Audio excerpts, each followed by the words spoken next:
সুপ্রভাত বন্ধুরা, আজ 6 নভেম্বর বৃহস্পতিবার। শুরু করছি চিন্তনের মুখ্য বার্তা।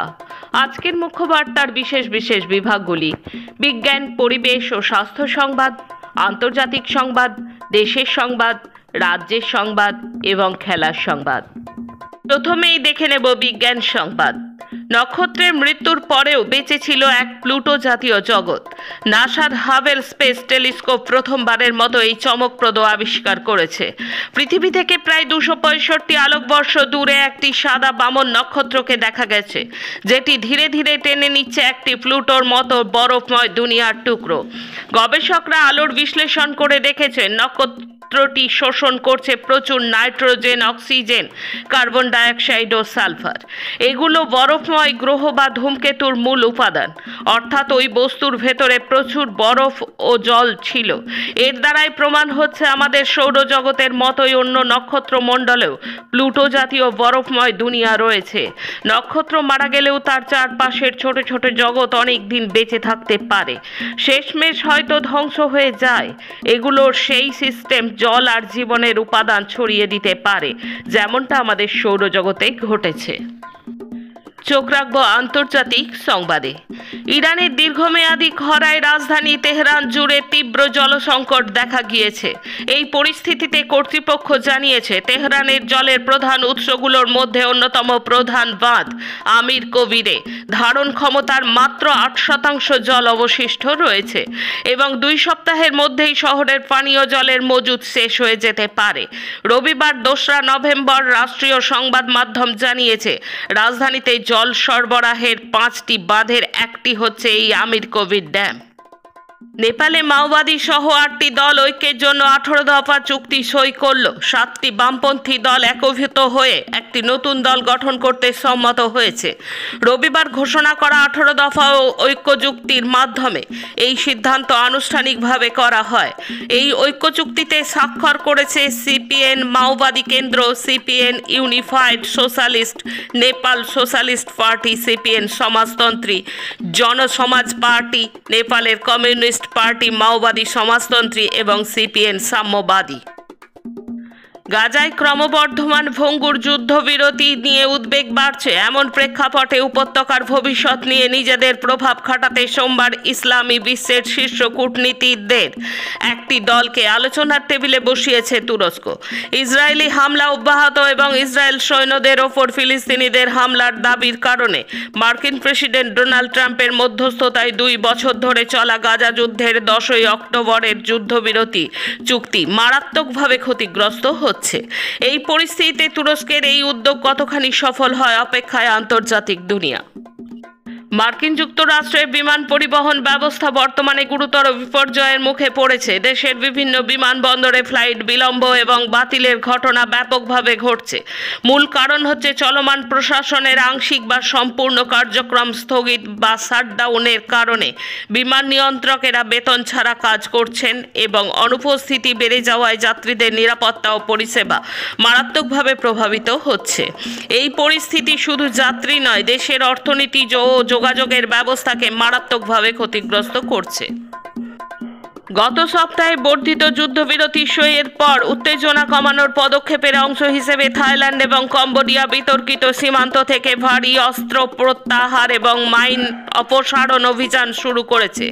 সোমবার থাই কর্মকর্তারা রাইটার্স মারফত এই খবর জানিয়েছে। সম্প্রতি 2 দেশের মধ্যে সীমান্ত উত্তেজনা 5 দিনের মারাত্মক সংঘর্ষের রূপ নিয়েছিল।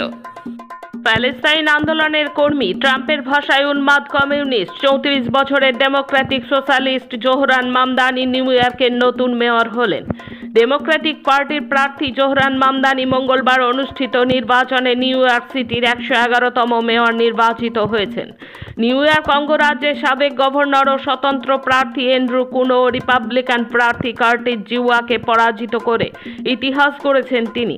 এই জয়ের মধ্য দিয়ে মামদানি শহরটির প্রথম মুসলিম মেয়র নির্বাচিত হলেন। আসছি দেশের খবরে। রাত পোহালে বিহারে প্রথম দফা নির্বাচন, যে রাজ্যে ভোট চুরির বিরুদ্ধে অধিকার যাত্রা সংগঠিত হয়েছিল, এবার সেই ভোট শুরুর আগে অভিযোগ উঠল হরিয়ানার ভোট চুরি নিয়ে। হরিয়ানায় ভোটার তালিকা নিয়ে বড়সড় অভিযোগ তুললেন রাহুল গান্ধী।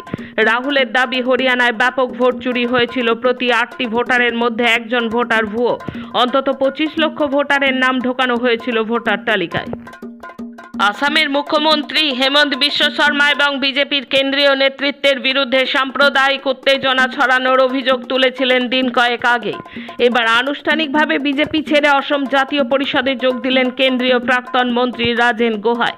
1999 থেকে 2019 পর্যন্ত মোট 4 বার নগাঁও লোকসভা আসনের সাংসদ ছিলেন এই রাজেন। মাত্র এক সপ্তাহের ব্যবধানে পাঞ্জাবে ফের এক কাবাডি খেলোয়াড় খুন। লুধিয়ানায় গুলিবিদ্ধ হয়ে নিহত হলেন জাতীয় স্তরের খেলোয়াড় গুরবিন্দর সিং। আর এই হত্যার দায় স্বীকার করেছে কুখ্যাত লরেন্স বিষ্ণোই গ্যাং। গ্যাংয়ের তরফে সোশ্যাল মিডিয়ায় হুমকি দিয়ে জানানো হয়েছে, কেউ যদি আমাদের শত্রুদের পাশে দাঁড়ায়, পরের গুলিটা যাবে তার বুকে। এই ঘটনার পর থেকে জেলা জুড়ে আতঙ্ক ছড়িয়েছে খেলোয়াড়দের মধ্যে। জেএনইউতে বড় জয়ের দিকে এগোচ্ছে বাম ছাত্র জোট। বুধবার রাত পর্যন্ত 1179টি ভোট গণনা হয়েছে। তার মধ্যে সভাপতি পদে 408টি ভোট পেয়ে এগিয়ে রয়েছেন বাম প্রার্থী অদিতি মিশ্র। সহসভাপতি পদে 610টি ভোট পেয়ে বড় ব্যবধানে এগিয়ে রয়েছেন বাম প্রার্থী গোপিকা বাবু। সাধারণ সম্পাদক পদে 398টি ভোট পেয়ে এগিয়ে আছেন বাম প্রার্থী সুনীল যাদব এবং যুগ্ম সম্পাদক পদে 487 ভোট পেয়ে এগিয়ে বাম প্রার্থী দানিশ আলী। ছাত্র সংসদের 4টি প্রধান পদে পিছিয়ে রয়েছে বিজেপির ছাত্র সংগঠন এবিভিপি। মুম্বাইয়ে কোনো খানকে মেনে নেব না, এবার হুঙ্কার দিলেন বিজেপি নেতা। এবার মুম্বাইয়ের কর্পোরেশন ভোটে শোনা গেল ট্রাম্পের কণ্ঠস্বর। সমস্ত কূটনৈতিক রীতিনীতি তোয়াক্কা না করে প্রধানমন্ত্রী তথা বিজেপি নেতা আমেরিকায় গিয়ে আপকি বার ট্রাম্প কি সরকার স্লোগান তুলে এসেছিলেন। এবার সেই বিজেপির এক নেতা স্পষ্ট হুমকি দিলেন, মুম্বাইয়ে কোনো খান চাপিয়ে দেওয়ার চেষ্টা হলে বিজেপি তা সহ্য করবে না। এই যেন কিছুদিন আগে ট্রাম্পের মামদানি বিরোধী প্রচারের সঙ্গে তাল ঠুকে মুম্বাই বিজেপির সভাপতি অমিত সত্তমের এই হুঙ্কার। এখন রাজ্যের খবর। 100 দিনে কাজ শুরুর লড়াই গড়তে তৈরি হলো মঞ্চ। বুধবার বিভিন্ন সংগঠনের বৈঠক থেকে গড়া হয়েছে NREGA সংঘর্ষ মোর্চা। কলকাতা হাইকোর্ট এমনকি সুপ্রিম কোর্টের রায়ের পরও 100 দিনের কাজ শুরুর কোনো ইঙ্গিত নেই রাজ্যে। আইনি নির্দেশ মেনে কাজ শুরুর দাবিতে আন্দোলন গড়বে মোর্চা। মোর্চার পক্ষে তুষার ঘোষ, সজল চৌধুরী এবং অনুরাধা তলোয়ার জানিয়েছেন যে কাজ শুরু না হলে ডিসেম্বরে রাস্তায় নামবে সব সংগঠন। মোর্চা জানিয়েছে, কাজ শুরু হলেও দুর্নীতি রোধে লড়াই চলবে। এদিন বৈঠকে ছিলেন CPIM রাজ্য সম্পাদক মোহাম্মদ সেলিমও। মঙ্গলবার থেকে রাজ্যে ভোটার তালিকায় বিশেষ নিবিড় সংশোধন প্রক্রিয়া শুরু হয়েছে। বুথ স্তরের আধিকারিকেরা বাড়ি বাড়ি এনুমারেশন ফর্ম বিলি করছেন। নির্বাচন কমিশনের তথ্য বলছে, বুধবার রাত 8টা পর্যন্ত 1,10,00,000-এরও বেশি ফর্ম বিলি করা হয়েছে গোটা রাজ্যে। প্রক্রিয়া চলছে। নন্দীগ্রামে জেলিংহামের পরিত্যক্ত কারখানা লাগোয়া সাউথখালীর বুথে 23 জন মৃতর নাম আছে ভোটার তালিকায়। তাদের বেশিরভাগ প্রয়াত হয়েছেন বছর 1.5-2 আগে। সবাই হিন্দু। একই ছবি হরিপুরে, ভেকুটিয়া, গোকুলনগরে। আবার অন্য অভিযোগ কেন্দ্রেমারিতে। সেখানে অভিযোগ উঠেছে পঞ্চায়েতের তৃণমূল নেতা শেখ শাহাবুদ্দিনের বাড়ি ঘিরে। শাহাবুদ্দিনের স্ত্রী পঞ্চায়েতের প্রধান, তার বাড়ি থেকে SIR ফর্ম বিলি হয়েছে। অভিযোগ এমনই। যদিও শাহাবুদ্দিন মঙ্গলবার দাবি করেছেন, আমি BLO-কে চোখেই দেখিনি। দুটি ক্ষেত্রেই শুভেন্দু অধিকারী একেবারে চুপ।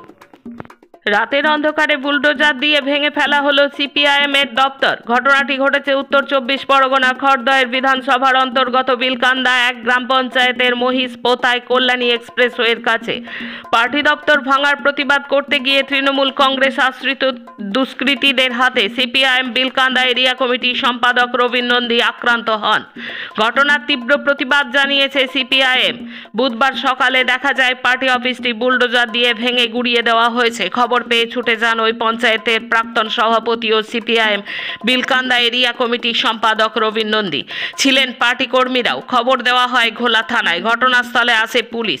তারপরেই 50 জন দুষ্কৃতী নিয়ে ঘটনাস্থলে চড়াও হয় পঞ্চায়েতের বর্তমান সভাপতির নেতৃত্বে তৃণমূলের বাহিনী। শেষে খেলার খবর। ফিদে দাবা বিশ্বকাপে দুরন্ত ছন্দে বাংলা দীপ্তায়ন ঘোষ। দুবারের কেন্দ্রীয় জয়ী ইয়ান নেপোমনিয়াচিকে কালো ঘুঁটি দিয়ে হারালেন তিনি। দীপ্তায়ন উঠলেন তৃতীয় রাউন্ডে। অপরদিকে গ্র্যান্ডমাস্টার পি হরিকৃষ্ণ দুরন্ত ছন্দে ছিলেন দ্বিতীয় রাউন্ডে। আর্সেনি নেস্তরাভকে হারালেন তিনি। বিশ্বকাপে তৃতীয় রাউন্ডে উঠলেন তিনিও। সোনার ব্যাট দিয়ে রিচাকে সংবর্ধনা দিতে চায় সিএবি। স্মৃতি জেমিদের জন্য 2.25 কোটি পুরস্কার মহারাষ্ট্র সরকারের। ভারতকে বিশ্বকাপ এনে দিলেও খেলোয়াড়দের মতো সম্মান পুরস্কার মূল্য পাচ্ছেন না দলের হেড স্যার অমল মজুমদার। জানিয়ে ইতিমধ্যেই তৈরি হয়েছে বিতর্ক। বাংলাদেশ ম্যাচের প্রাথমিক দলে জায়গা হলো না সুনীলের। এক ঝাঁক তরুণকে সুযোগ দিলেন খালিদ। আজকের মুখ্য বার্তা এই পর্যন্ত। নমস্কার।